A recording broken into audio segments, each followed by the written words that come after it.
As Louise stepped inside the house, Mark and Travis quietly slipped into the back garden. They knew exactly where to go. Toward the rear of the property stood a large garage, Keith's favorite place to tinker, to work, to escape. It also housed the home's CCTV recording unit. Mark climbed up and disconnected the cables, cutting the eyes of the house. Somehow, they knew where everything was. They also knew Keith was likely nearby. By January 2022, Mark Meadows' obsession has fully calcified into something operational. On his phone, investigators later discover a digital to-do list written for the new year. While most people are writing about fitness targets and career goals, Mark has written a deadline. One entry stands out in haunting simplicity: to be with Louise by Valentine's Day. This is not a wish, it is a schedule. To meet that deadline, Mark recruits his 20-year-old half-brother, Travis Gorton.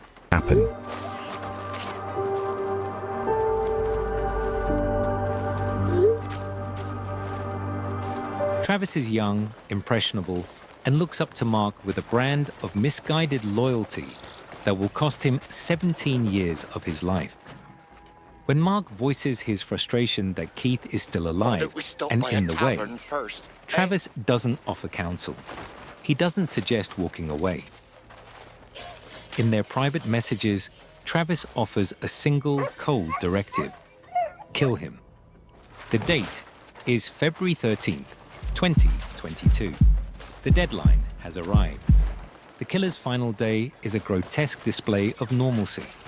While Keith Green remains at home looking after the children and maintaining the house, Louise, Mark, and Travis are at a local pub for bingo night. The CCTV footage from that evening is the most disturbing piece of evidence in this entire case. Not because of what it shows, but because of how ordinary it looks. They are laughing, hugging, sharing rounds. Mark and Louise are kissing. They look like three friends celebrating a victory, a night without a care in the world. And at that exact moment, while Mark's arm is around Louise's shoulder and the bingo caller is reading out numbers, Louise is texting Keith Green, telling him she loves him, keeping him warm, keeping him calm, keeping him in place. She is the intelligence asset, the inside woman, and she is executing her role with the precision of someone who has been rehearsing it for months. By 11 p.m., the trio leave the pub in Mark's van. On the surface, Mark is simply dropping Louise home.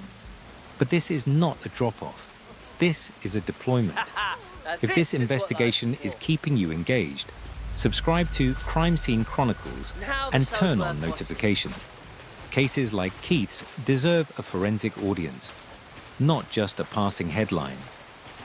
As Louise steps through the front door of the home she shares with Keith, Mark and Travis move silently into the shadows of the back garden. They know exactly where to go. At the rear of the property stands a large garage, Keith's sanctuary, his workshop, the place where he keeps his carpentry tools.